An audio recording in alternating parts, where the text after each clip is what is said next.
these surfaces were meant to symbolize water, they started to put little rubber ducks onto them and to go there and imitate surfer moves to emphasize this connection to the water. And this also has a serious background, because the history of Dresden is very closely connected to water.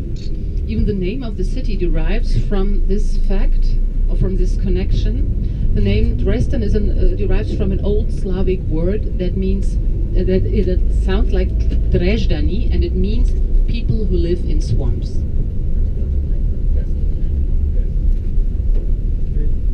On our right-hand side, we have this big tower surrounded by buildings with red roofs, and this is the City Hall of Dresden, constructed between 1905 and 1910.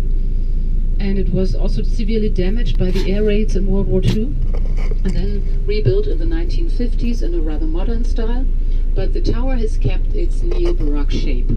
And on top of the tower you can see the so-called Golden Man of the City Hall. It's a 15 feet high Hercules-type statue, and this man is emptying a cornucopia over Dresden and blessing the city with his other hand. Bikers are a little bit bold here. So, but now we are in a very green area, a little out of the center of the city. As I said, Dresden is a very green city. 62% of its territory are parks, gardens, and meadows and woods. And on the left-hand side, we have this park named Bürgerwiese, which means meadow of the citizens. And if you look very closely to the left, then you can see some gilded statues kind of dancing between the shrubs and trees of this park. And these statues belong to the Mozart Monument of Dresden, which was placed there in 1907. Dresden is a very musical city. Famous composers like Heinrich Schütz, Richard Wagner, Robert Schumann, Carl Maria von Weber have lived and worked here for a very long time. But Mozart just came here to give a few concerts in April of 1789.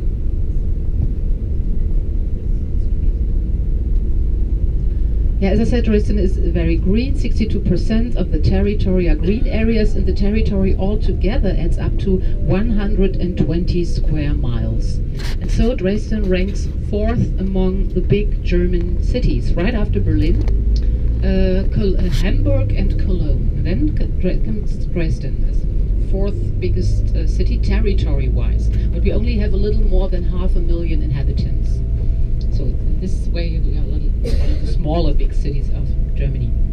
On our right-hand side, you can see a big soccer stadium with 32,000 seats. It was modernized just a few years ago, and it's the home of our soccer team, Dynamo Dresden, which plays in the second German league.